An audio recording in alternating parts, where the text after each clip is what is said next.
Bonjour et bienvenue dans cette nouvelle exploration approfondie. Aujourd'hui, on a un programme vraiment captivant. Absolument. Je suis ravie d'être là parce que les sources qu'on va aborder aujourd'hui sont d'une richesse incroyable. Ouais, c'est clair. Alors, on plonge directement dans notre document source. Ce sont des extraits du livre Le langage universel de la souris blanche de Diego Rodriguez. Un texte magnifique. Totalement. Et notre mission pour ce décryptage, c'est d'analyser une quête fascinante. L'histoire d'un garçon qui grandit dans la pauvreté des favelas brésiliennes, qui connaît ensuite l'exil en France et qui cherche désespérément une sorte de langue originelle. Une langue capable d'unir l'humanité entière, ouais. C'est ça. Mais avant de plonger dans le récit, il faut poser le cadre. Le texte s'ouvre sur une référence philosophique très précise. Oui, l'auteur cite Ferdinand de Saussure dès le départ. C'est crucial pour comprendre la suite. Saussure expliquait que le langage, à la base, c'est censé être un trésor collectif. Un bien commun qu'on partage tous. Exactement. Sauf que le postulat de Diego Rodriguez aujourd'hui, c'est que ce trésor, on l'a perdu. On est happé par des interactions ultra rapides, souvent superficielles, et les mots ont fini par perdre leur sens profond. D'accord. Décortiquons cela. Parce que pour vraiment saisir cette idée de perte, il faut présenter notre protagoniste. Olano. Ouais, Olano. Mais tout le monde l'appelle souris blanche. Et ça, c'est à cause de sa peau claire et de ses cheveux blonds qu'il tienne sa grand-mère paternelle. Ce qui détonne complètement dans son environnement. Complètement. Il vit à Belém, au nord du Brésil, et c'est vraiment un enfant des rues. Et dès les premières pages, on ressent une fracture sociale immense. Son monde est littéralement coupé en deux. C'est une dichotomie fascinante. L'auteur illustre ça à travers la famille même d'Olano. D'un côté, tu as le monde de son père, dans le quartier bourgeois du Marizal. Ah oui, avec les tasses de café en porcelaine et les éventails en soie. Voilà. Et surtout, le texte insiste sur le vocabulaire de la grand-mère paternelle. C'est un langage tellement complexe, tellement guindé, qu'Olano a presque besoin d'un dictionnaire pour la comprendre. C'est fou, parce que le langage devient un outil d'exclusion. Et de l'autre côté de la ville, il y a la famille maternelle. Dans la favela de Jurunas. Et là, l'ambiance n'a plus rien à voir. C'est la bagarre, la drogue, la survie pure et simple. Ces deux mondes sont géographiquement proches, mais c'est le jour et la nuit. Et c'est justement face à cette misère que le jeune Olano va observer les hommes de sa famille pour se construire. Il cherche des modèles de langage, des façons de réagir à cette violence. Et le premier modèle, c'est son grand-père maternel, Edmilson Jardel. Une figure magnifique. C'est un vendeur d'épices au marché de Vero-Peso. Il pousse sa charrette sous une chaleur écrasante tous les jours. Et le texte le décrit comme un modèle de stoïcisme. Il ne se plaint jamais, c'est ça? Jamais. Pour lui, la condition humaine, ce n'est pas de se réchir, c'est de trouver la voie de Dieu et de l'accepter, sans penser au lendemain. Son langage à lui face à la misère, c'est le silence et la résilience. Une forme de force tranquille.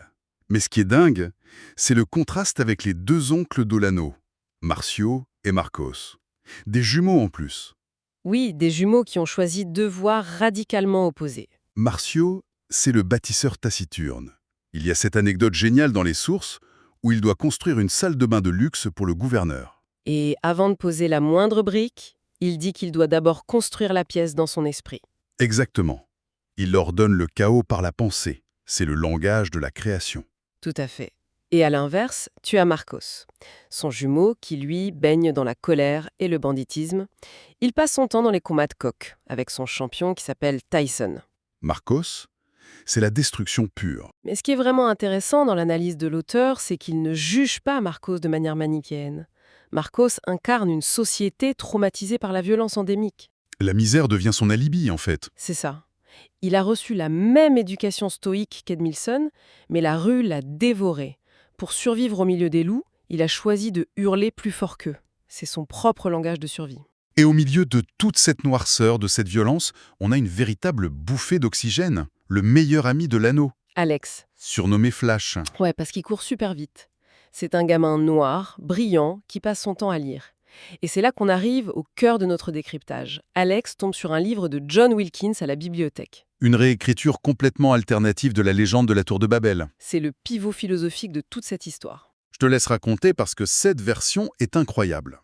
Dans ce conte, on ne parle pas de la confusion des langues dès le départ. On suit deux ouvriers qui hissent une pierre précieuse tout en haut de l'immense tour. Soudain, un coup de vent fait vaciller la pierre et l'un des ouvriers tombe dans le vide avec elle et meurt. Et le deuxième ouvrier regarde ça. Oui, il regarde en bas et il se met à pleurer à chaudes larmes. Dieu apparaît alors et lui demande pourquoi il pleure. Et là, l'ouvrier honteux avoue qu'il pleure parce que la magnifique pierre s'est brisée. Pas pour son ami qui vient de mourir. Non. Et Dieu lui demande alors, qu'est-ce qui a le plus de valeur, l'homme ou la pierre? C'est terrifiant d'arrogance. Absolument.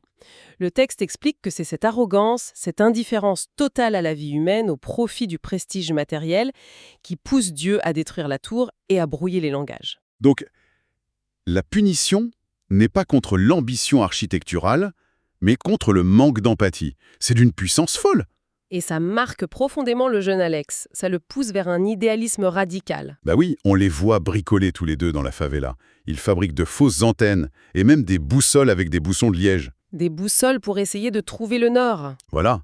Pour aider les habitants de Jurunas à retrouver une direction dans leur vie misérable, c'est une image tellement poétique. Et si on ramène ça à Saussure, la démarche d'Alex, c'est exactement la quête de ce fameux trésor collectif.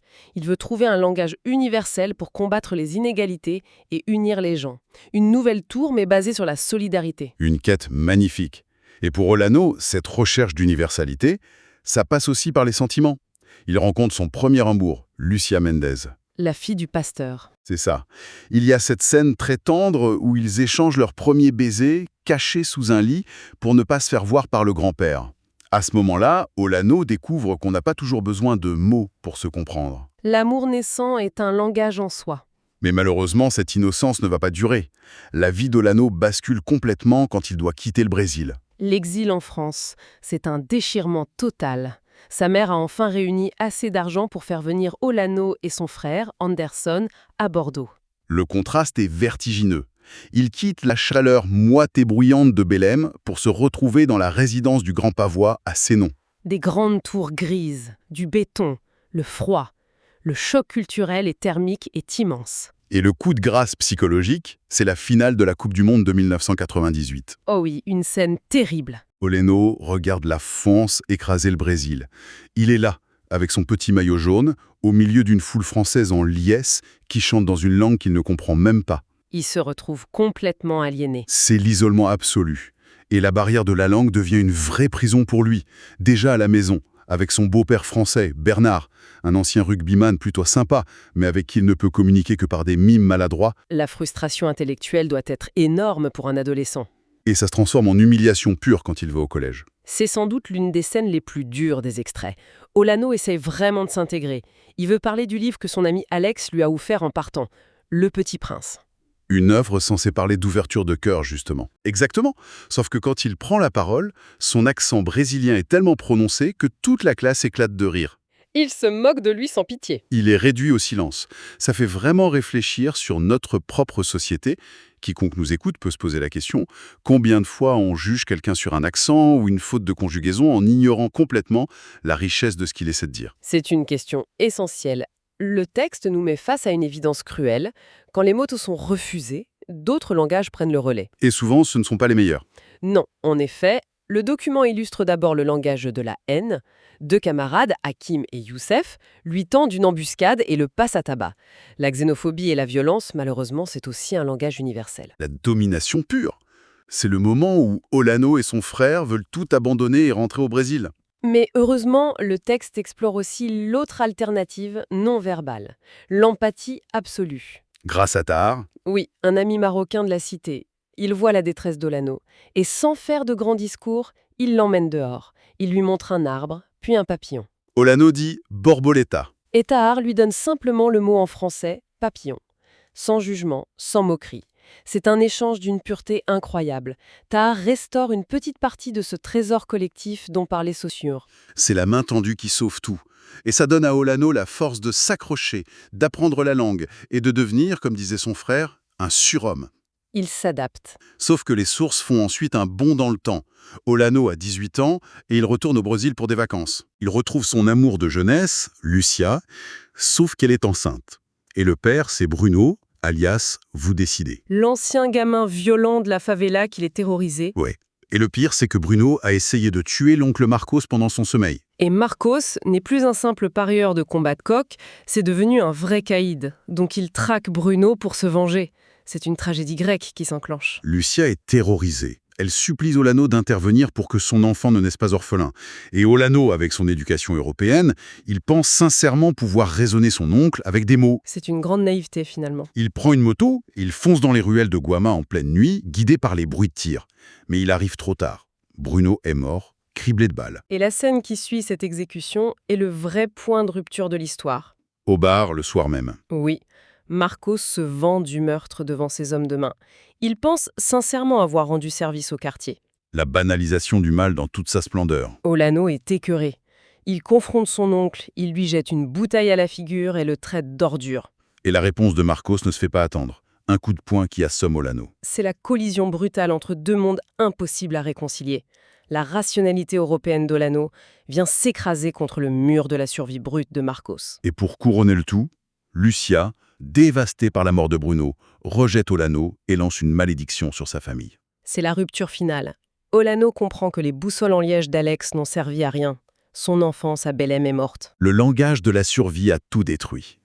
Alors l'auteur nous fait faire un dernier saut dans le temps, 10 ans plus tard. On retrouve Olano adulte, de retour en France. Et quel parcours! Il a triomphé par la connaissance.